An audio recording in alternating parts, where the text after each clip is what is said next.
This is Secrets to Win Big, your roadmap to sustained growth. Brought to you by Arjun Sen, founder and CEO of Zen Mango, top brand growth driver, and a former Fortune 500 executive who has been called one of the most marketing intelligent minds in the business. Find him at zenmango.com. And now, here's your host, Arjun Sen. Welcome to Secrets to Win Big with Arjun Sen. Today, my VIP guest is Sridhar Solur. Sridhar goes by Sri, and over the past 25 years, Sri has been at the forefront of innovation, leading high-tech products and businesses.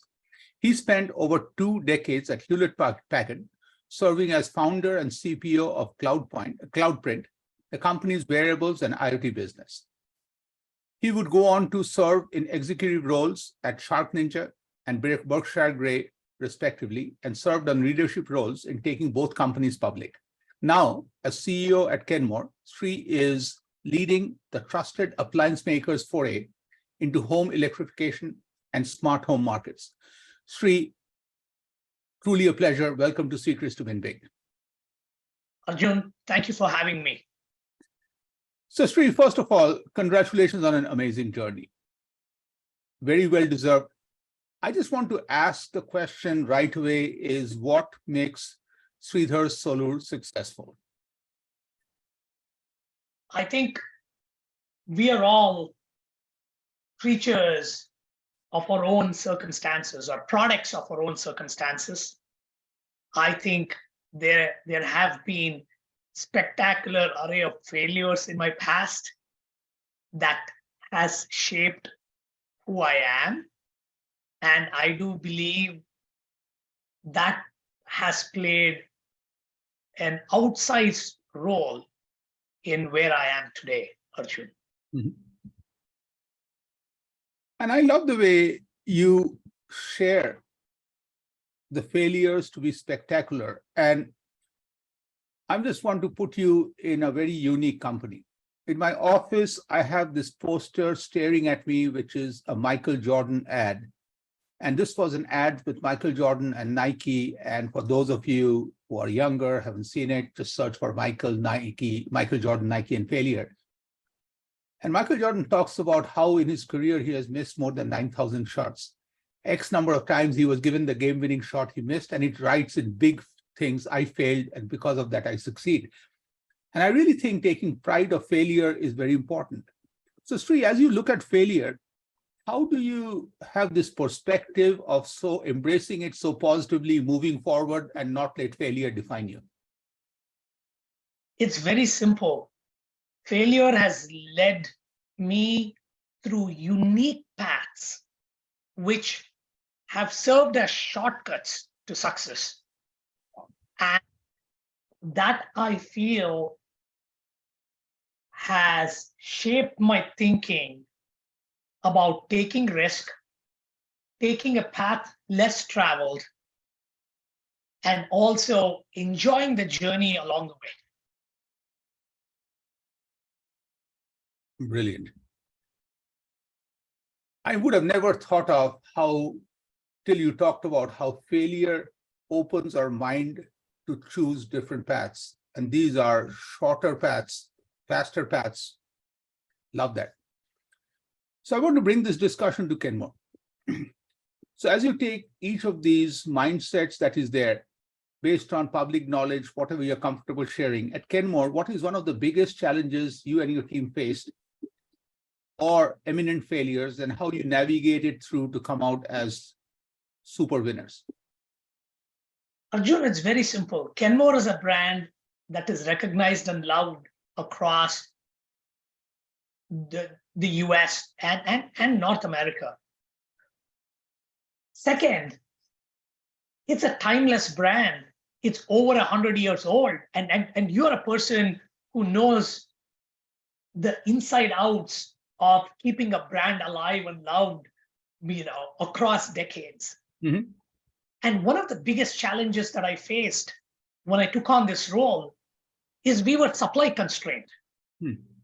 Kenmore as a brand relied on manufacturers like Whirlpool, like LG, like Electrolux, like GE to make products for Kenmore. But coming out of the pandemic and coming out of bankruptcy, we were put in a situation where we were phenomenally supply constrained because none of our traditional suppliers were able to be the OEMs and suppliers for the future. So you have a brand that people love. You have a brand that people would want to walk into a store and buy products, but you need supply. And being in that unique position and going back to the same set of suppliers was not leading us anywhere. Talk about failures.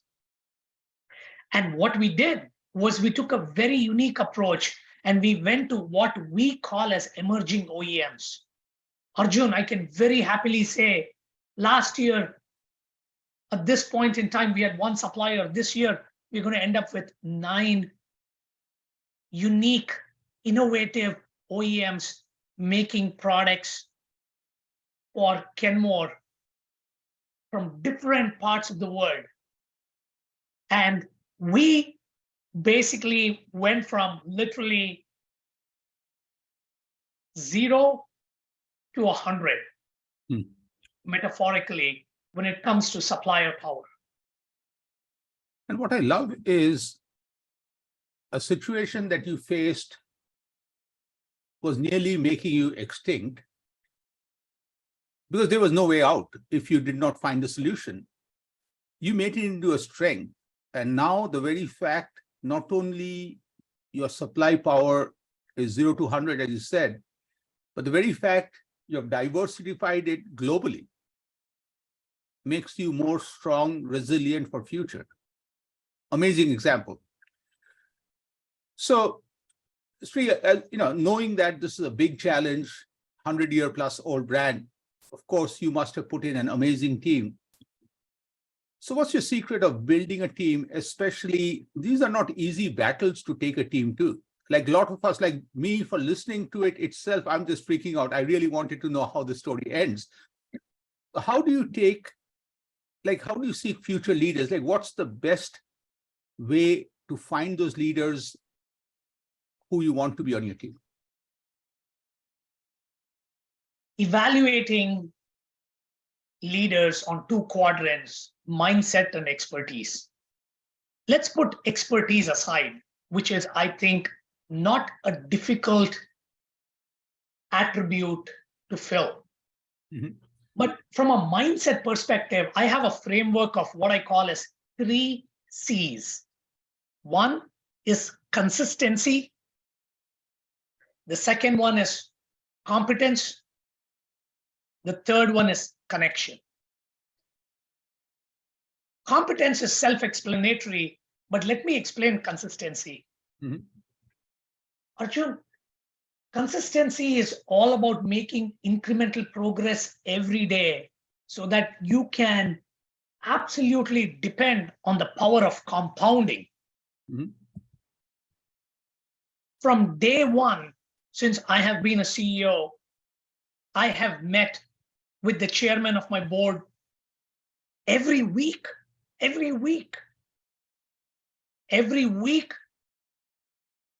Every organization is on weekly sprints within my company. Legal is on weekly sprints. Operations, supply chain, product, engineering, customer service. It's not just software development. So that consistency week over week showing up, even if you are a mediocre kind of person, the power of compounding and consistency will make you a winner. So that's number one. Love that. The third one is, you brought Michael Jordan as an example. Winning is a team sport. And making those right connections and building on those connections are really, really important. And of course, the third C is competence. And Arjun, NASA basically looks at this, the 3C framework. And think about a space station. You have astronauts and cosmonauts from different countries coming together, and there is a spacewalk. You got to trust each other. Mhm. You got to trust their competence, their connection. And day after day, minute after minute, they're going to come through for you in terms of being consistent. And I just believe those 3 C's are an amazing attributes of a framework to evaluate and bring people on the team. Yeah, I love this. And this just gives me a different dimension. Like recently, I just finished, just because I can, my certification as a sports mental coach. And what I learned was the difference, if you look at in some team sports and in individual sports, let's say you're playing tennis, if something is going wrong, you and only Sri is in 100% power to make adjustments. But in a sports, what I learned was the moment a team individual starts making individual adjustments, you leave bigger holes. We are playing soccer. We are 2 backs. If we start making mentally individual adjustments, we are leaving bigger gaps between us and holes. So what I learned was exactly what you're talking about. The whole connection was, I learned the 3 parts was, if you and I are on a team, we need to learn each other. Once we learn about each other, then we can automatically lean on each other. And the power is, once we learn and lean on each other, then we adjust together. That whole connection you talked about, winning is a team sport, I really love the way you shaped it, because right away it took me back to that adjusting together is what winning is, especially in a team. It's not about individually what we are capable of. And I really love the way you connected it to the NASA using it. It's a great nugget for all of us, as you shared. Thank you. Thank you. So I just want to look at a bigger picture, because we all go through life learning. There must be a lot of mentors in your life who have made a big impact, influence. Is there one person whose name jumps up, who a lesson that person taught you really stayed with you, that defines you? Yeah. That person is my mother, Arjun. She was an engineer. She worked tirelessly to basically build power semiconductors and designs that put satellites, Indian satellites, into orbit. And she had a team of women that worked very, very well together.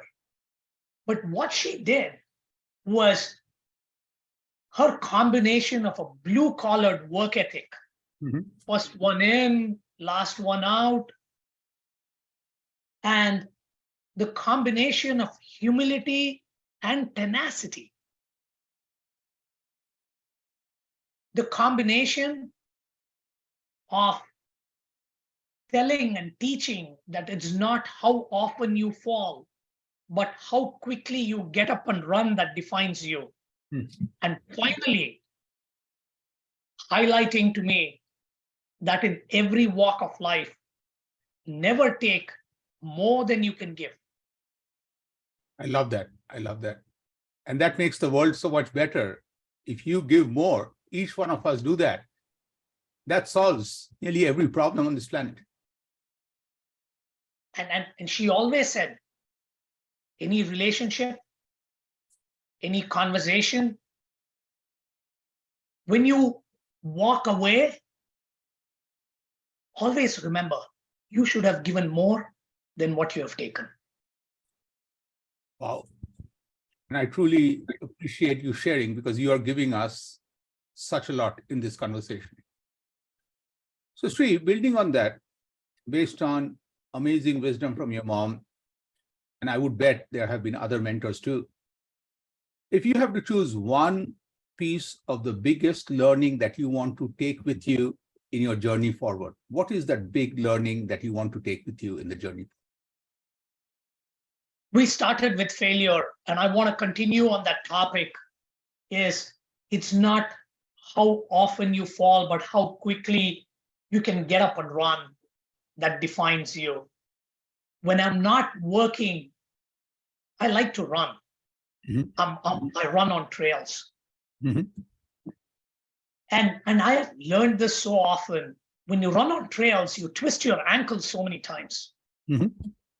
Stop. Arjun, I can tell you, you'll be in excruciating pain. But if you just continue to run, magically, right, the pain goes away with a mildly twisted ankle on a trail run. I'll give you an example. Very early on in life, when I went to an engineering school, I picked up an engineering school in Kashmir. Wow. I tell you, the year was 1988. REC Srinagar. You know what? 1989, the wall fell and it became a war zone. And the school shut. The school was shut. And then what happened was some of us took upon ourselves, went and wrote articles in the newspaper, spoke to the politicians, started a campaign to repatriate all the students. That taught me leadership. That taught me how to communicate. That taught me how to rally the set of troops. I'll give you another example. After I finished my engineering, I applied for my master's degree here in the US. I got 4 visa rejects. Even though I had a scholarship.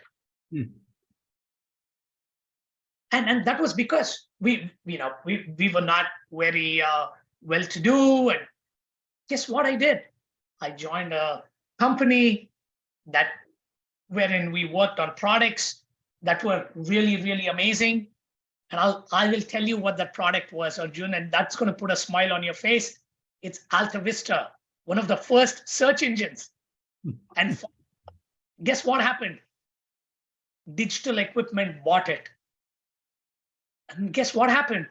I came to the US on an L1A, intercompany transfer of executives. And you know what happens when you come on L1A visa? You get your green card the fastest. Wow. If I had come on an H1, I would have had to wait. First of all, I would have come on a student visa and then had to find a job. Here, I had a job, I had a green card, and guess what happened, Arjun? My company sponsored me for my business school degree.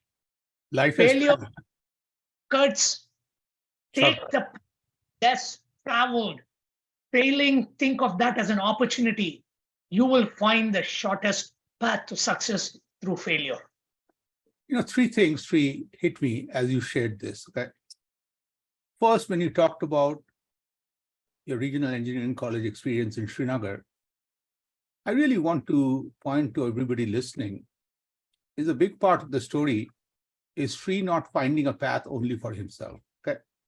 Sri could have found path, but he looked at with everyone to repatriate every student. That's what a leader does. Leader does not find a way to cross the finish line. He gets everybody across, and then after he looks back, even in the dark, to see nobody's left behind, then he crosses. Okay, that was a big one. The second, to me, I also feel that you having an open mind, sometimes we get so married to a path. When that path closes, we just literally stay glued to that path and the part of the past and can't see forward. But the biggest thing I'm getting from all this is you are sharing all this with zero negativity, okay? Because many a time in life, when things don't happen, it takes some of our positivity away. And if you lose 1% of your positivity at A and B and C, very soon you're left with nothing. And I really think that's the part I really, really am enjoying, this amazing enthusiasm and positivity, which I really think is the good contagiousness that we need. I want to take this to a next level of the conversation. And this section, I call it playfully a BS section, which is bragging shamelessly. Okay. This is your best buddies. I want you to tell me one thing about Sri that you're most proud of. Yeah, let me talk about a product that we brought to market. Okay. I'm a product developer. I've been building products starting a very young age, like vacuum tube based AM radio with my mom from the very early days. It's not just about building products, also selling products. So I was brought in as the chief product officer of an appliance company, small appliance company called SharkNinja. And think about it. It is December in the year. We have committed to retailers that we are going to ship an advanced navigation robot. And that is going to be in retail by August of next year. And they had attempted to build an advanced nav robot. And this is an appliance company. Think about it. There's no tech. I'm a tech exec brought in as the head of products, build an advanced nav robot. And they had attempted to build an advanced nav robot 2 years in a row, working with some of the biggest educational institutions, hiring the best minds, and they had failed. And the retailers basically said, one chance, you got to do this, because they had failed the previous year. I'm very happy to say, in a span of less than 9 months, a robot between the cloud, on the robot, which has 2 operating systems, one for navigation, one for safety critical functions, and the app, 47 million lines of code for a company that was doing just vacuum cleaners and cooking. You had to take that company and build a robot in the marketplace, an advanced nav robot. And plus, think about it, there are many other companies that have built a moat around their technology. Mm-hmm. Case in point, iRobot and build a massive moat around their technology. So anything that we bring to the market, we have to make sure we don't step on the landmines of intellectual property. Totally. But you also have to be very happy to say. Yeah. December 21st, I vividly remember, and I said, we got to take a different path than working with educational institutions in the US, really well known for robotics. So we looked at a couple of companies. We looked at the attitudes of people. Jan 10th, I made a decision on the path that we're going to take. That August, the robot shipped. When we brought the robot, the Shark IQ robot to market, iRobot's stock price fell by 50%. Wow. And I can vividly remember the happiness when we shipped over 1 million robots that year. And the beauty of this is there have been circumstances where for 2-3 years in a row, things have not been possible. Mm-hmm. You come in, you take a different approach, and you're able to execute. And I find that very gratifying. It was a phenomenal team that we put together, and we all had one mission. I love that. As a team sport. Mm-hmm. And that's the part where I think in a team sport, that one mission is important. So I'm going to change gears now. So Sri, you just opened your computer and see there's an invite. This invite comes from an event where you have been invited, and there are 2 other people. One is a 16-year-old Sri and a 100-year-old Sri. So here are 2 questions. Where would that meeting happen between those 3 Sris? And what would the conversation be like in that meeting? Oh, I really know where that meeting is happening. It's definitely on a running trail. I would have guessed that. It is definitely on a running trail. And the conversation is going to be very simple. It's going to be on one topic, on whether I'm living in the present. Because very early on, growing up with almost very little, I realized having worries about the future and regrets about the past does very little about living in the present. Mhm. And in that meeting, we are going to exchange notes about the past, present, and the future, just to make sure along the way, we live in an environment where, as you know, many people are saving for tomorrow and not living today. And you know what's going to happen? They're going to live poor and die rich. Great point. Great point. Love that. So Sri, this has been a fascinating conversation. Okay. And, I have been looking forward to this conversation, and for reasons beyond our control, it got delayed. I really appreciate. And sometimes I think when you wait and you get to the conversation, you really appreciate it even more. So as we wrap up, you have been very kind to answer every question I had. Do you have any questions for me? Look, you are a brand's guru. And I'm running a brands organization. Mhm. I would love to hear from you on the attributes of and right from your perspective, right? What makes a brand amazing from your perspective? Yes, so to me, brands are made by humans. Okay. I really have two simple thoughts. There's no faking. If you cannot be the customer, think like the customer, feel like the customer, you cannot act. I was one time invited to speak at an elderly home care, and I requested the board that I spend 2 nights there.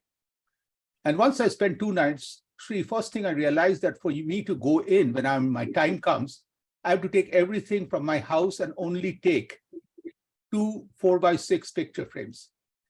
If that does not declare a war in my family, I don't know what declares a war. Secondly, when I did lay down on the bed, because they feel elderly people will have accidents at night, the bed has all these layers of plastic, which means if I turn left, there's sound. If I turn right, there's sound. Only way I can go to sleep is take a wooden hammer and knock me. Next day, in the board, I asked them, how many of you have been a guest? And that's the part where there's no faking. If you have not used your product, if you have not lived, it does not work. And the same also is for your competition. It's very easy for us to poo-poo our competition. No, they are smart people who are working equally hard, if not harder. So I really think that's the first part, is experiencing. And the second part is my next book I'm working on is, I realized finally the whole concept of marketing should be go dumb. Dumbification is very important because many a time we try to communicate to make ourselves look smart. The consumer doesn't have all the time. The consumer has a life. They may see your brand once every 5 years or 7 years when they need to buy an appliance. And that's the time they just want to know, why is Kenmore better? Like we worked with this eye care place out of Florida, elderly population. And we came up with a tagline, which I was embarrassed to share. But they loved it. And the eye care, and don't laugh when I share this to you, it is very simply, I care about your eye care. The patients love this. The nurses love this because it allows them to have a conversation. They even put buttons of eye care. Okay. So that's the part where what I'm learning is to humanize anything. You really have to put yourself in the position, and then you being a super smart, super PhD in the appliance and tech field, cannot talk to me as Sri. You have to come to Arjun's level, Montessori level, and say, Arjun, better refrigerator, because you will not regret when your wife sees you get home a Kenmore. Like, you have to dumbify the heck of it. And I really think that is missing. So I really wanted to share these two concepts with you, and hopefully they resonated. I'm just going to add something, because something you said about human and brand resonated, the 4 attributes. And all those 4 companies are trillion-dollar companies. Mm-hmm. Bear with me. It appeals to the human instincts. You said human and brand. 1, the brain, clever little thing, Google. Yeah. 2nd, heart, anything that does connection, the Facebook, and like, it's about creating connection, a brand creating connection. That's a trillion-dollar company. Appealing to the gut, the very thought that you're going to get more for less, which is like Amazon. And then appealing generally the embrace and the love part of it is Apple, right? Mm-hmm. Trillion-dollar company, great brands, appeals to the human instincts, and you brought the human factor. I thought that was the best way to like bring this all together, especially for, talking to a brand guru like you. Thank you very much, Arjun. Thank you. Truly appreciate. And thank you all for listening to Sridhar. Amazing conversation. And Sridhar, thanks again. Thank you, Arjun. Have a wonderful day. You've been listening to Secrets to Win Big with Arjun Sen, founder and CEO of Zen Mango, top brand growth driver, and a former Fortune 500 executive who has been called one of the most marketing intelligent minds in the business. To learn more, visit www.zenmango.com. Share this podcast with your friends and subscribe wherever you like to listen to podcasts.